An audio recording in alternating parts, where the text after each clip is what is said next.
Hi, everybody, and a very pleasant good evening to you wherever you may be. This is Comfortably Zone Radio, and it's time for Dodgers Baseball, a tale of two cities, from Brooklyn to Los Angeles.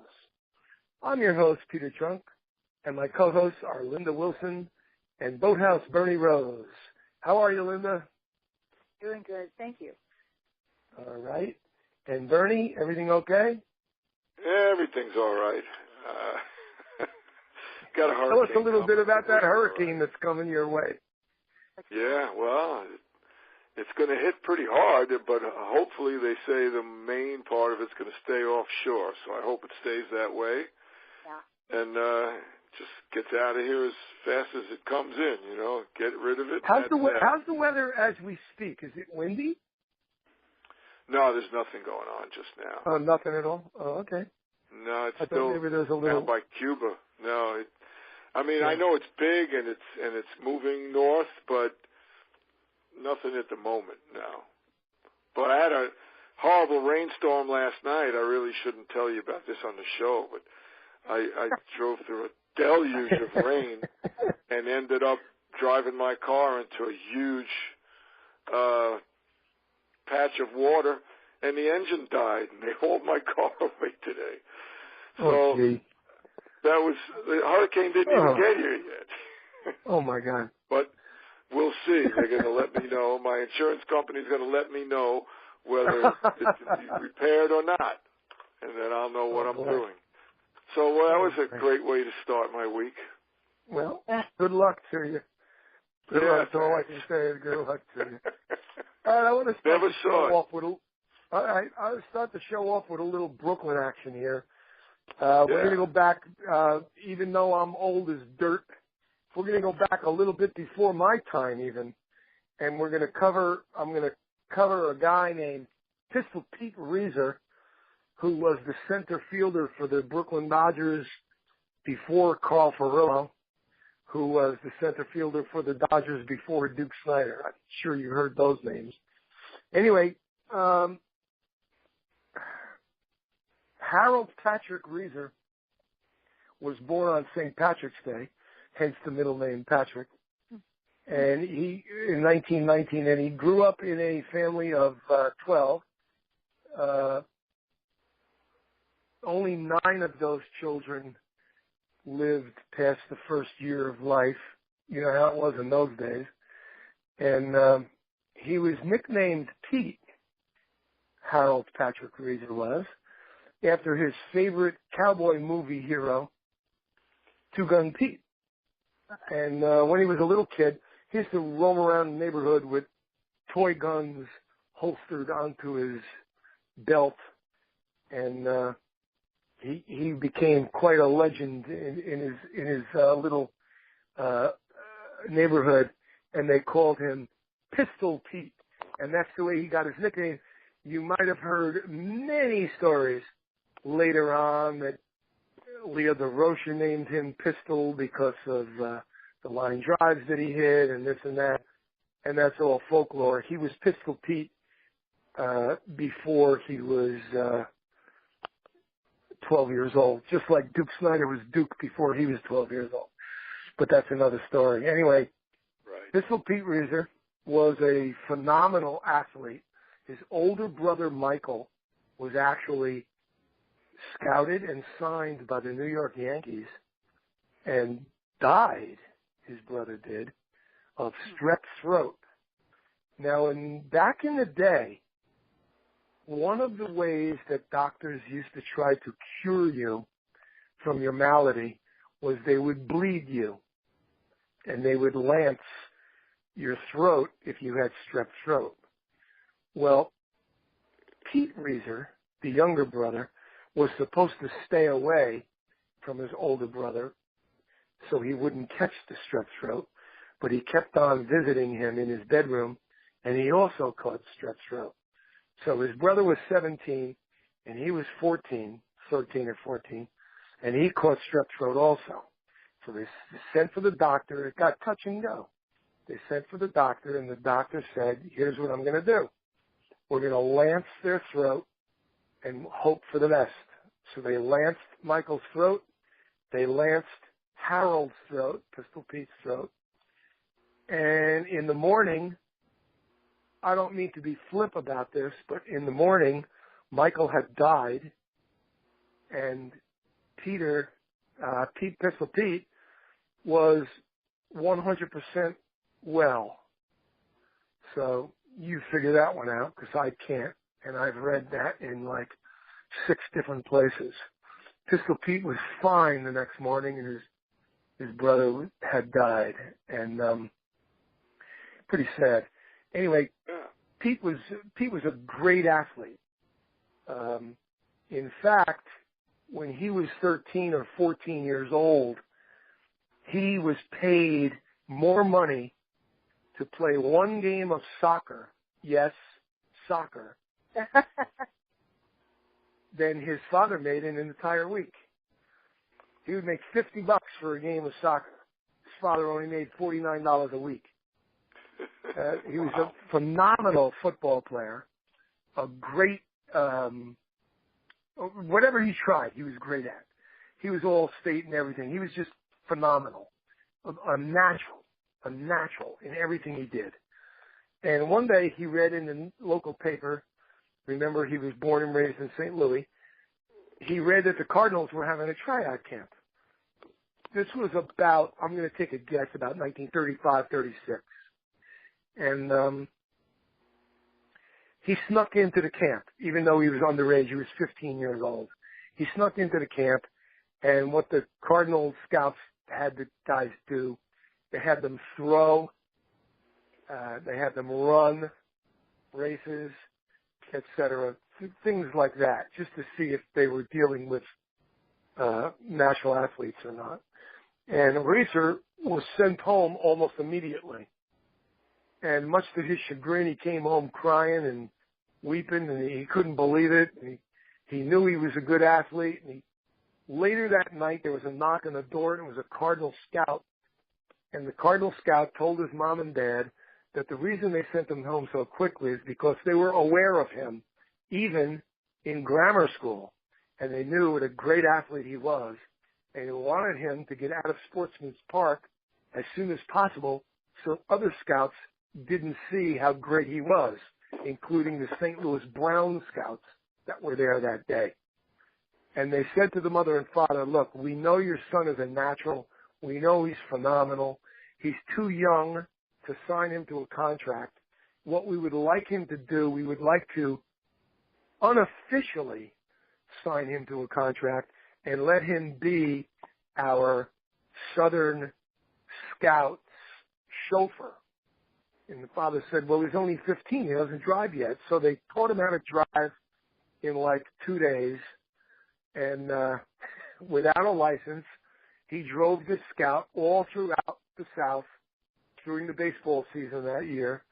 And they had a baseball uniform for him. And every stop they made, he would work out with the team, whether it was Class A, Class C, Class B, Rookie League, whatever. The Cardinals had a host of minor league, because the creator of the minor leagues, Branch Rickey, at the time was running the St. Louis Cardinals. And Judge Landis got wind of this whole deal.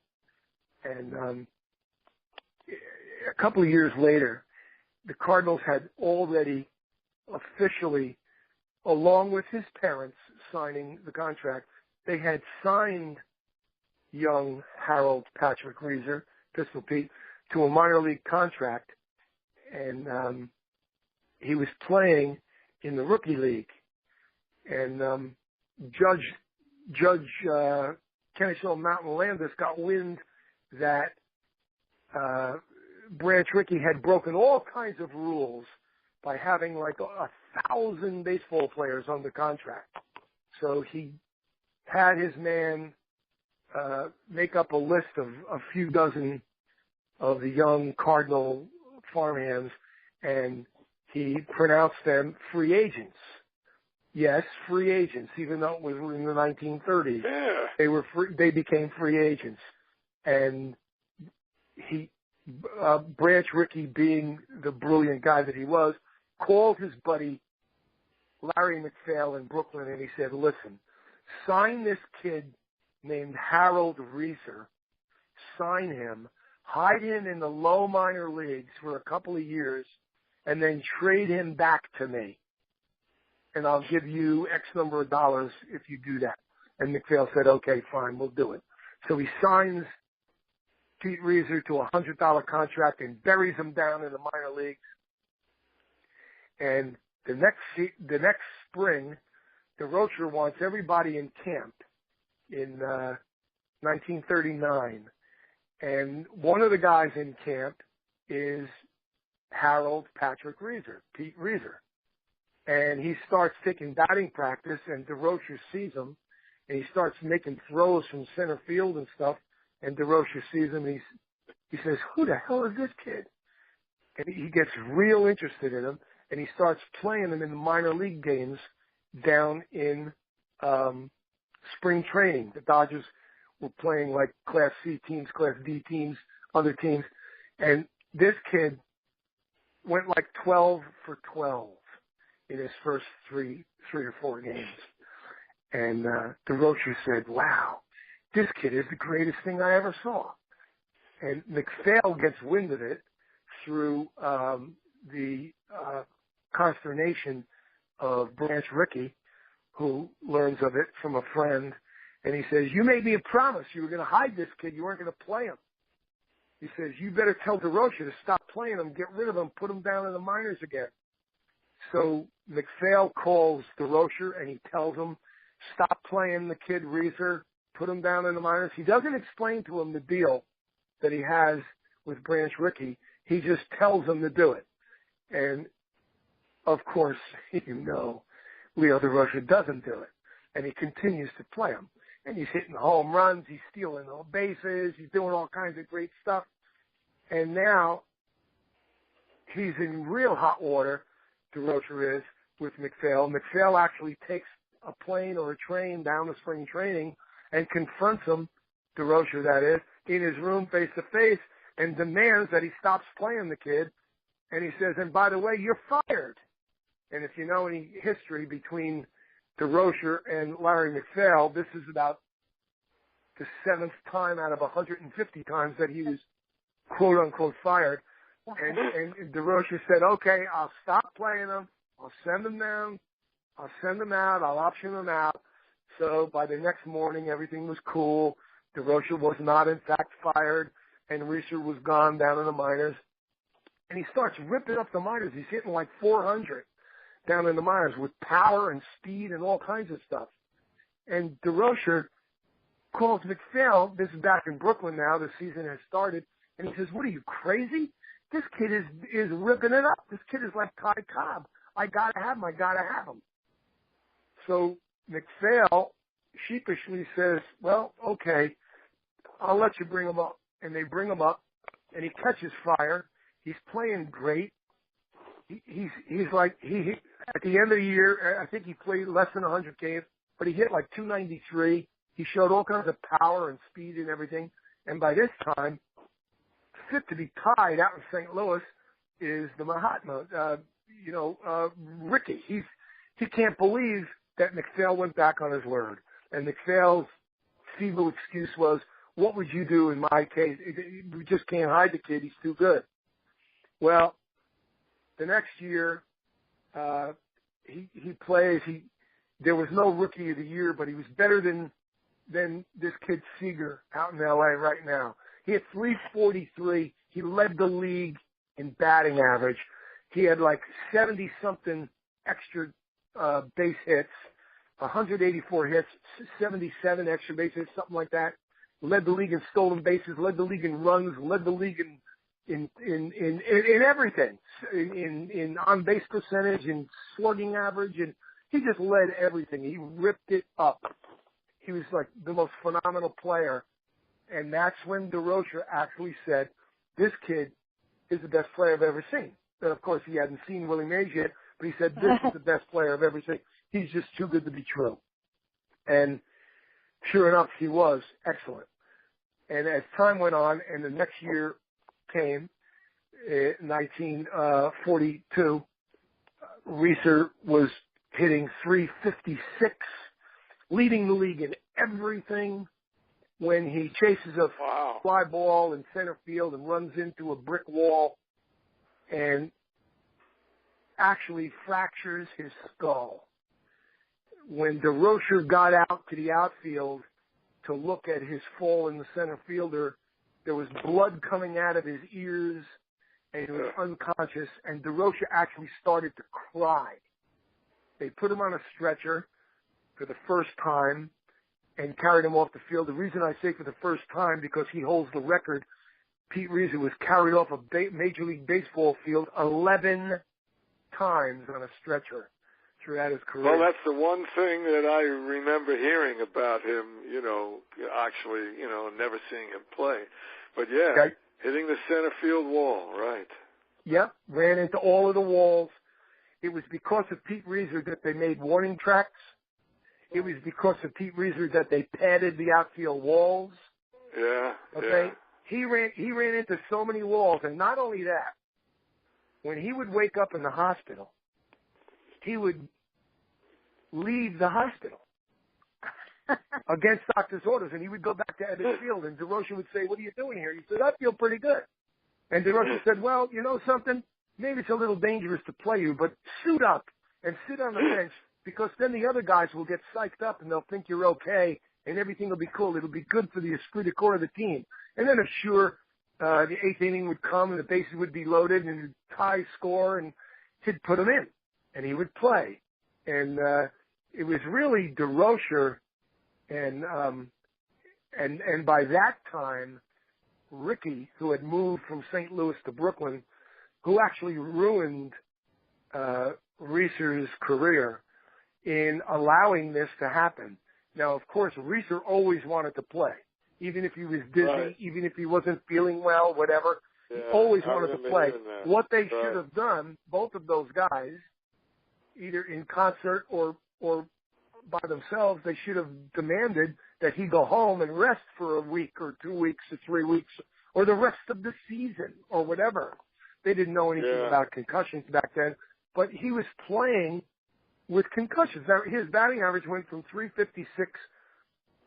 He hit 244 for the rest of that season and finished at 310.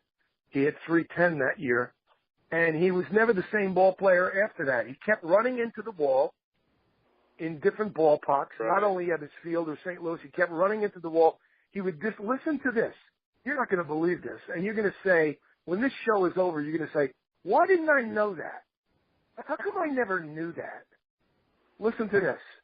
He would dislocate his shoulder running into the wall besides cracking his skull open. And he would throw with his other arm when he came back. He was a right-handed thrower and a right-handed batter. When his shoulder bothered him, he batted left-handed and threw left-handed. Well, I know you're both incredulous and you don't believe it. It's true. You can look it up, as Casey would say. You could look it up. Right. People used to ask me when I first got into this Brooklyn Dodger historical stuff that I'm into now so heavily. When I first started getting into it, people used to ask me, "Well, come on now, you're supposed to be the historian. Was Pete Reiser a switch hitter or wasn't he?" And the answer is yes and no. Right. How can the answer be yes and no? Here's the answer. When Pete Reiser was a young fella, he batted right-handed and he threw right-handed. When he was in the minor leagues, he told one of his managers that he was ambidextrous. And his manager said, "Well, you run so well and you're so fast, why don't you bat left-handed?"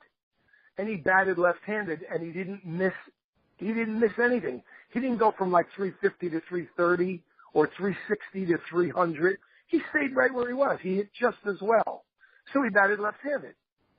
But when his shoulder popped out, he would have to bat right-handed.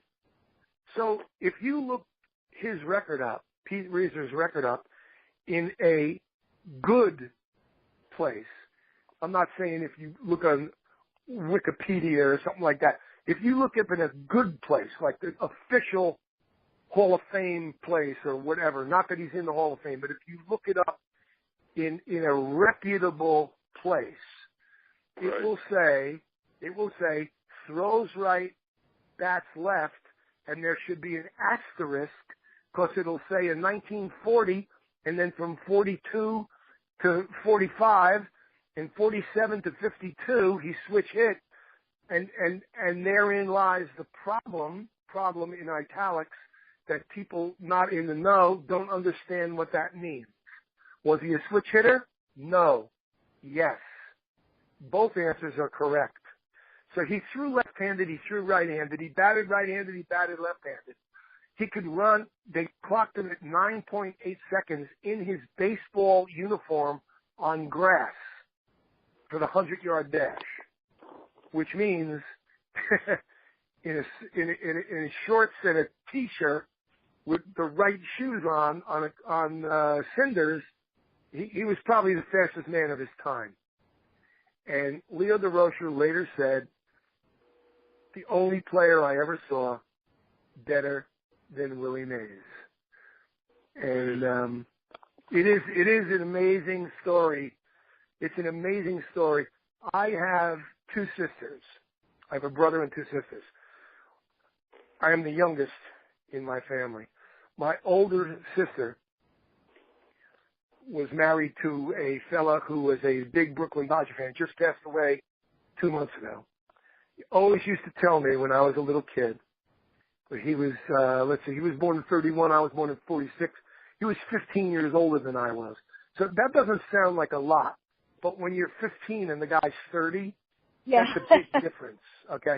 So he used to tell me when I was a kid, forget Willie Mays, Duke Snider, Mickey Mantle, forget these guys. Pete Reiser. Pete Reiser was the greatest center fielder ever. And I used to go, yeah, because I didn't want to start anything, you know. I didn't know what the hell he was talking about. Who the hell is Pete Reiser?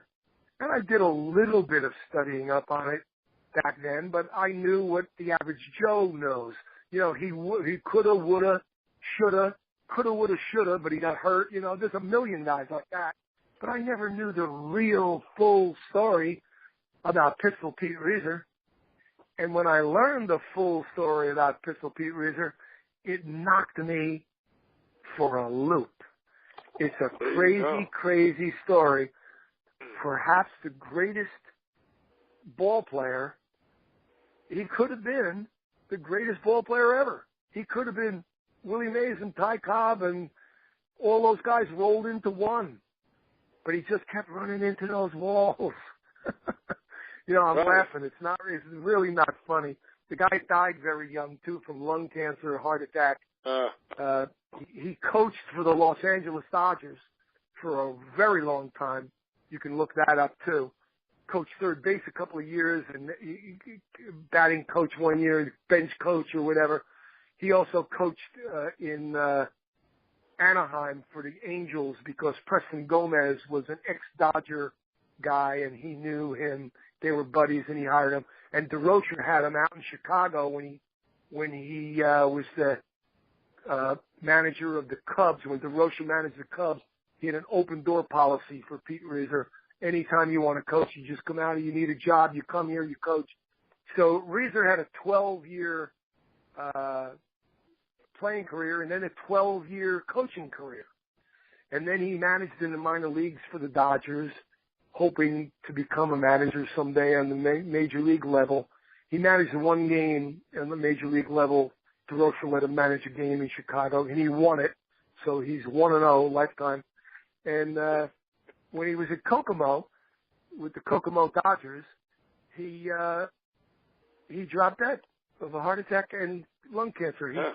He was a chain smoker all of his life, and he died very young, and it's pretty sad. But what a ball player. What a ball player he was. And now, after we learned all of that about Pete Reiser, as Vince would say, let's get back to this one. We're gonna go 2,800 miles to the left and go out to Los Angeles, and let's hear what we can hear about. We're going to talk about Ron Fairley, and we're going to talk about Hall of Fame pitcher Don Sutton.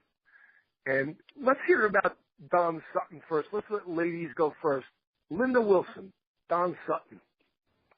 Okay, well, Don Sutton is actually the most recent Dodger player to be inducted in the Hall of Fame, and that's been 18 years, so looks like they're due for another one sometime.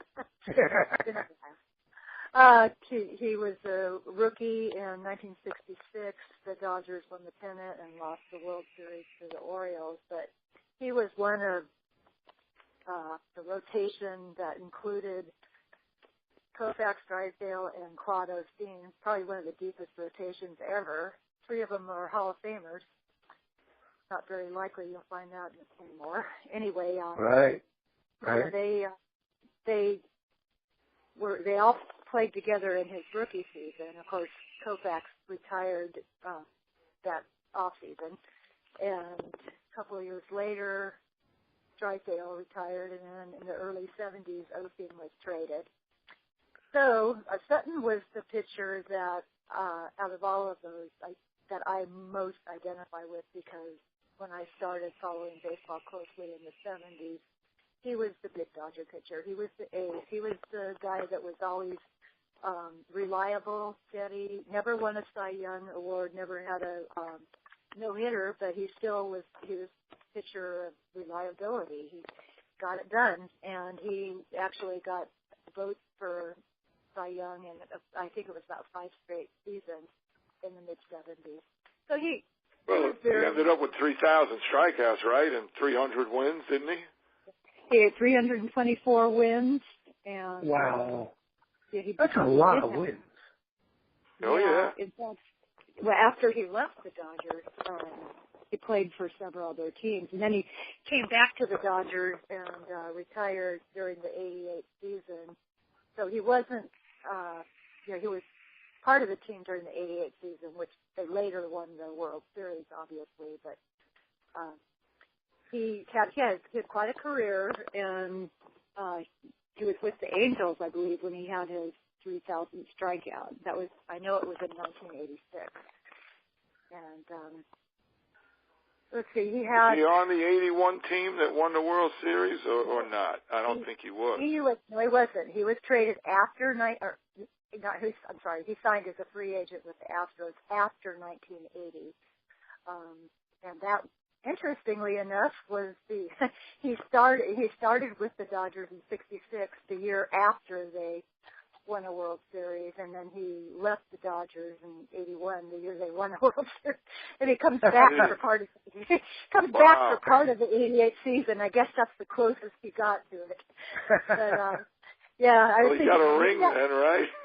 You can't have much worse timing than to be in the middle of those 2 runs. But anyway, it was his 300th game that he won with the Angels. I was wrong; it wasn't 3,000 strikeouts, but I remember that very well. It was during the '86 season, and a lot of my Dodger friends were following the Angels too, and so I still remember him getting that 300th win, and he finished with 324 wins and 256 losses, and 3,574 strikeouts. He had a hell of a career. Yes, he did. He did. As I said before, he did never win a Cy Young, but he was consistent for the Dodgers. Very, very good for 15 seasons. Well, they had guys like Seaver and Carlton, and right. There were a few other names. They were winning all those Cy Youngs back then. Yes. Yes. And he never did get one. I did remember that. And he also did throw a no-hitter, which of course Koufax did and Drysdale didn't. But out of that rotation in 1966, like I said, you couldn't ask for a much better rotation than those 4. Linda, do you have a total of Dodger victories by Don Sutton? I know he won 320 some odd games, but how many did he win with the Dodgers? Not offhand, but let's see. He's got to be way up on that list. Oh, yeah, I would think so. I'm going to guess without looking it up. It's 200. I think he cracked 200. Oh, it's got to be. I would say so. And that in itself is going to put him very, very high on the Dodger list. Yes. Yeah. Very high. Oh, no doubt. I would say so. Yeah, Don Sutton, jeez. He certainly had one of the longest careers as a pitcher with the Dodgers, 15 seasons. Right. Wasn't there, Linda, wasn't there a rumor that he didn't get along with Garvey? Well, there was that famous. They had a fist fight or something like that. I remember that. Yeah. That was in the 1978 season. There was the famous clubhouse fight, and I remember a lot of at that time a lot of Garvey fans were obviously taking his side on that. But it was one of the first times I ever remember hearing about behind the scenes things going on that would indicate anything less than really family oriented atmosphere. Yeah. So it surprised a lot of people, but as we all know, Garvey didn't exactly live up to his image, and I guess maybe Sutton cut on to that pretty early. I don't know. All right. Well, we're all made out of flesh and blood. None of us are made out of iron and steel. We're all made out of flesh and blood. So, you can take any side you want. You could jump on Garvey's side. You could jump on Sutton's side. Men are men. I mean, and they're competitive, and they stay together for all those months, and they live together, and they put up with each other's foibles, et cetera, et cetera. Who's to say? Yeah, well, Sutton, he had some sort of a reputation as not being one of the nicest guys around either. Okay. If I'm not mistaken. And he only had one 20-win season, amazingly enough, out of all those wins, Yeah, but you know something? His total, 324, was it? Yeah. 324? That's a lot of wins. Yes, it is. Oh, I mean, you're in Maddox territory. Yeah, We're in Maddox territory. You know what I'm saying? How about this? Here's a number that I just saw. 58 shutouts. Wow. The what? 58 shutouts. Yeah. That's up there, high on the list. Yes, it's in the top 10, I believe. Wow, that sounds like old-time baseball. It does. Well, yeah, it was still a part of the. It was in a way, it is old-time baseball. It is. In a way. They didn't use the relievers like they do today, back in a way. Even though, it wasn't, the 40s and the 50s. Right. But yeah, they didn't have closers back then like they do now. Yeah. Even maybe by 80 they did, That really happened in the 70s with the A's. Yeah, the so-called closers that they had back when Sutton pitched, those guys used to pitch like 2 2/3 innings, Yeah, right. They would come in with 2 outs in the 7th, and they would finish the game. That was the closer that back then. Altogether different animal. No doubt. And they also came in with runners on base. They didn't come in with the... Exactly, for a clean inning, right? Yeah, right. So, the fact that he did have all those complete games, and he, what was it, what year was that? I think it was 1976 he had over 20 complete games. So anyway, he was the steady, reliable Dodger pitcher for most of the time that I was growing up. Certainly in my best memory. Oh, yeah. 70s. He's a little more than steady. He was Hall of Fame. Yeah. Oh, yeah. He was the guy. Right. Yes. No doubt. He was the guy. And then, interestingly enough, it was losing him in the off season after 1980 that opened the door for Fernando Valenzuela to be the Dodger base. So. That would be true, I guess. Yeah. How do you like that? Wow. That? And the Dodgers always had really solid rotations back then. Always, top to bottom. Yep. Makes this year kind of interesting. They always had a great rotation. Before we leap into this year, let's go back and talk about if Linda is finished. Linda, are you done? Yes. Uh-huh. Okay, I just want to shift gears and go into a Dodger player from the past named Ron Fairley and give it to Bernie Rose. Bernie Rose, go ahead. Yeah, very cool. He was one of my favorite players in the 60s, you know, and it was really cool to go in and look up some things about him and find a couple of things that I didn't know. And interesting enough, he came out of Southern Cal University, and they won the College World Series in 1958. Well, and I think that was Dato's first season, I think. What's that now? I'm sorry, I interrupted. I was going to say, I think no, that's okay. Ron, no, that's a good little tidbit. Ron Dato's first season at the helm of USC. Oh yeah, it was his first season, I guess. I didn't know that, but yeah, he did. He played for Dato, and he hit 348, 9 home runs, and he was never a home run hitter in the majors, really, but. And 67 RBIs as a sophomore center fielder, and they won the College World Series. And the next year, he finds himself winning the World Series with the 1959 Dodgers. So how's that? Yeah.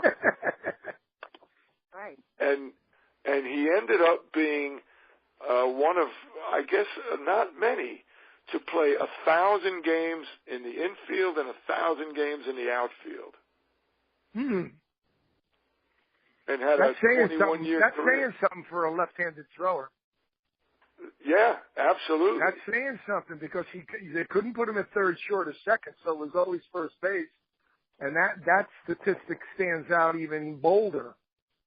Yeah. And if I'm not mistaken, and I didn't see anything about it in anything that I was looking at, but I'm sure somewhere along that time Wes Parker came around. So. Right. He had to be playing first at that point, and I remember Fairley playing a lot of right field, but I do remember first base, and he did. He played 1,000 games in each, and he was actually a teammate of his at USC was Pat Gillick, right, that's right, baseball executive and general manager. Yeah. But anyway, yeah, isn't that something? So that's cool. Ron Fairley played. From 58 to 69 with the Dodgers. And I remember when he was traded to the Expos, he spent 5 years with the Expos, 69 to 74. And then I used to look and see what he was doing because I enjoyed his play so much. But 2 years with the Cardinals, he finished out that second year with the A's, the Blue Jays in 77, and ended in 78 with the California Angels. Wow. And then I saw him hit 2 home runs in one game, you know. I was at the Polo Grounds.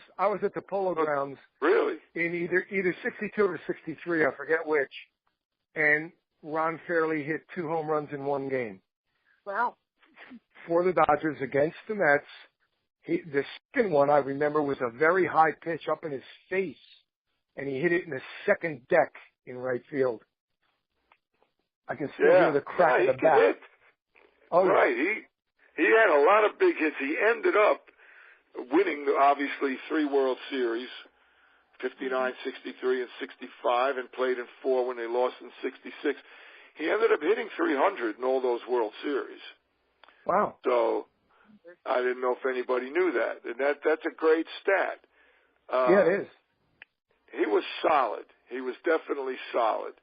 And he had a .266 career batting average, 215 home runs, and 1,044 RBIs. You know what? That's impressive.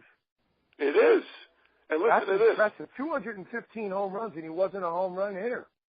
Exactly. And he ended up with almost 2,000, 1,913 hits in 2,442 games. And do you know what he's doing today? Do you know what he's doing now? Is he active? He's out. He's 78 years old. Oh, okay.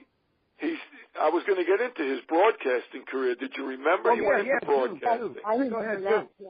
I want to hear that. And 20-something years broadcasting also, or something like that. But we'll get into that in a second. Listen to this. Okay. He walked 1,052 times. Wow. And struck out only 877. Wow. He walked more than he struck out. By quite a bit. That is impressive. He was hard to strike out. Now, don't forget, he played 2,442 games, and he struck out only 877 times. Wow. That's impressive. It is. So he did hit 300 in the 4 World Series. He only had 2 homers and 6 RBIs in those. A couple of the early ones, he only came in the late innings, I believe. You know, like in 59. He didn't get a whole lot in 59. I think he had 1 at bat and 3 walks. But you know, he was his first year. A couple of years after that, he actually spent a year. He spent 1960 down in AAA. With the Spokane Indians before he came back up and stayed, I guess. In 1961, he played 111 games with the Dodgers, hit .322. So, played all 3 outfield positions and first base. 62, when they almost won the pennant. 147 games, 278, 14 homers, 71 RBIs.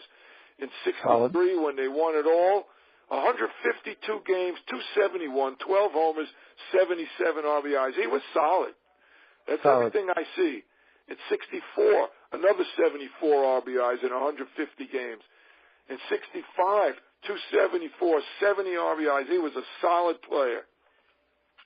Consistent. And, yeah, absolutely. And in the 1965 World Series, he hit .379. And had, let's see, that's what I'm looking at. So, and the Dodgers won, 3 World Series in 7 years, and he was on all 3 of them. So, he was a big part of that. Mm-hmm. And then after his playing career, he did do all the broadcasting with, I guess, the Expos. The Angels. He started out. He got a position as a sportscaster at their TV station. And then he started doing he did the Angels. And he ended up with Seattle, I think, for the most years, believe it or not. Yeah, he was with Seattle as recently as 2010. I don't know how much longer after that. But, yeah, he was there after Dave Niehaus died. Yeah, he actually came back. Yeah, he came back to do some stuff when someone was on vacation and whatnot. I think 2007 was when he really kind of he had been retired. He came out of retirement and did some TV. Was a TV analyst for the Mariners, and in 2010 he did a 4-game series with the Angels. Wow. So, but yeah, he and Linda's right. In 2011, one more time to the Mariners radio booth as a guest, filling in after Niehaus's death. So they kept calling him back. So he had to be a well-liked guy as well as a solid ball player and a real good announcer. So he was something to see. It was very interesting. He went to, the Giants. He went to the Giants after the Angels in '93, and then he went up to the Mariners, where he stayed really through 2006, and then all those things we just talked about took place. And I guess now, he's 78, so I guess he's fully retired. But I just remember enjoying him and remember seeing him just get a lot of big hits in the World Series. So, you should play producer. You should put on your producer hat and try to find his phone number and ask him to come on our show. Wouldn't that be something? Wouldn't that be great? That'd be great.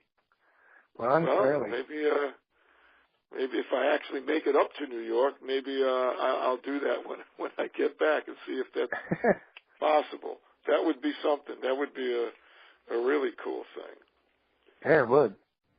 Sure would. But yeah, so he was something, and you know, you don't see, you know, that so much anymore. But the game has changed, and you know, the one thing that we talked about a few minutes ago about Don Sutton being the last Hall of Famer, that's really a shame because Mike Piazza should be wearing a Dodger hat. Yeah. But I don't blame him. He chose the Mets hat, though. Right, but I don't blame him. But what I'm saying is, it used to be that they would pick it for you. I don't know. I mean, that's true. I remember what happened when Dave Winfield chose the Padres hat, and then they changed. I think they changed the selection process after that because the reason. Well, I'm going to tell you why that is. I'm going to tell you why that happened. He got a job with players were selling it. Players that were making the Hall of Fame, and they had played, like, let's say 20 years, and they played 8 years with this team and 6 years with this team and 7 years with that, whatever. They were actually putting it out there. How much money will you give me to wear your hat in the World Series? I mean, the Hall of Fame. Reggie Jackson did that. And, you know, we'll give you $1 million, wear a Yankee hat. Or we'll give you $2 million, wear a Dodger hat, or, you know, whatever. And, the commissioner had to put an end to that. And since there was no money offered to Mike Piazza, they left it up to him, and he chose the Mets without any trepidation whatsoever. And in fact, he linked it to a great length, explained why. But well, I heard his explanation. I'm sorry? I heard his explanation that he got to realize that he got a big break by being the godson of Tommy Lasorda too. Right. That's very true. That is true. Yeah. However, well, his father knew his father. His father knew Lasorda. Right. They're good friends. And Ted Williams and the whole deal. We'll get into that at another time. We'll get into that at another time. In fact, next week, I'll take a Brooklyn guy. Somebody could take Tommy Davis and somebody could take Mike Piazza. You know, and we'll do much the same show, only with 3 different players. But, I'm going to be on vacation next week, so. Yeah, okay. But I mean, our next show. I'm unavailable. Right. Our next show. You'll be on assignment. Our next show, whenever it is. I will. Whenever our next show is, God willing. If the good Lord's willing, the creek don't rise, we will have another show. And we can do Mike Piazza, maybe Linda. We could do Tommy Davis, maybe Bernie. And we can do, I don't know, Sandy Amaros or somebody from Brooklyn. We'll figure it out. There you go. Okay. We'll figure it out. We'll have a good show. Well, is that all you want to say about Ron Fairley? Oh, yeah, we pretty much covered it. Okay, great. Linda, anything else you want to add about Don Sutton? No, that's it. Besides the year he began to curl his hair and the year he stopped curling his hair. Okay. That's right. All right, we'll cover that at another time. I thank you both. I thank you both. Enjoy the postseason. I know, Absolutely. Bernie, you're going to be you're not going to be available next week, and I think that it would be okay if Linda and I took off next week. We'll give it a rest. We'll come back strong in 2 weeks, and by then we'll know what's what with the World Series and stuff like that. We'll get a much better, look at it, and enjoy the postseason, both of you. Stay well. Right. Bernie, good luck on your flight. If you're up in the air when that hurricane is blowing around, I wish you good luck, my friend. Be safe. Thank you. All right. Be safe. Okay? We'll talk soon. And guys, let's not forget we got a big series starting Friday. So yes, we do. Yeah. Yes, we do. I know. Looking Very forward big to it. series. It's not there Very yet. big series, and of course, I know you're both going to be rooting like hell tomorrow night for Noah Syndergaard and the New York Mets. I know that. well, Damn I right. will, but Vin Philly won't. Okay, no, guys. he won't. That's That's what right. he said. Yes, he did. Right. Tell Okay, you guys. They're the one team I don't want to see. It's the freaking Giants. That's me too. That's what I'm saying. And none of us do. Because it's an even year, and I would hate for it to happen. I don't have even to want hear to say that. the rest of it. That's okay, right. good night, you guys. Thank you very much. All right, take care. Bye-bye. Bye-bye. Bye.